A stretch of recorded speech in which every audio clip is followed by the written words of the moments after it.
All right, Chris, thank you. And speaking of, Beryl made that landfall as a Category 1 hurricane in the U.S. early Monday morning. That system now downgraded, of course, to a tropical depression. And while the storm is continuing to track north, as Chris was telling us, some Kentuckians are now heading south to help with the relief efforts. WKYT's Alexa Minton continues our First Alert weather team coverage. In Kentucky, we are no stranger to cleaning up after a storm, but this week, Kentuckians are headed down to Texas to help with relief in the wake of Hurricane Beryl's damage.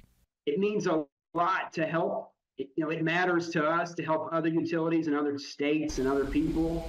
Kentucky Utilities is just one of the companies within the state sending crews and resources down to the Houston and Galveston area due to 2 million people being without power as of Tuesday morning. We're sending some of our contract crews. We've got about 65 of our line technicians that are contractors that are going to help, and about 75 contract crews that do tree trimming work.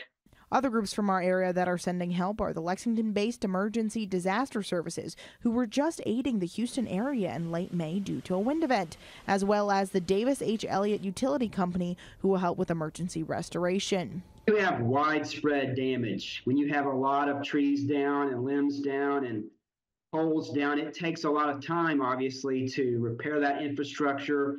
It can take 3 to 4 hours just to set one pole.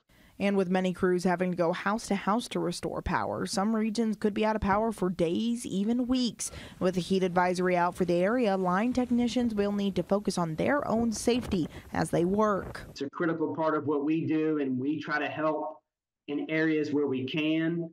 And then when we have trouble, other utilities do the same for us. For WKYT, I'm First Alert meteorologist Alexa Minton. And we will continue to update you about the Kentucky crews all week long as they do their best to keep our friends in the Texas community safe. Now, remember, you can stay weather aware, very important this evening, with the WKYT First Alert weather app. Scan the QR code. You can download it, have it on your phone, and then you'll get the latest conditions and weather alerts sent straight to your phone.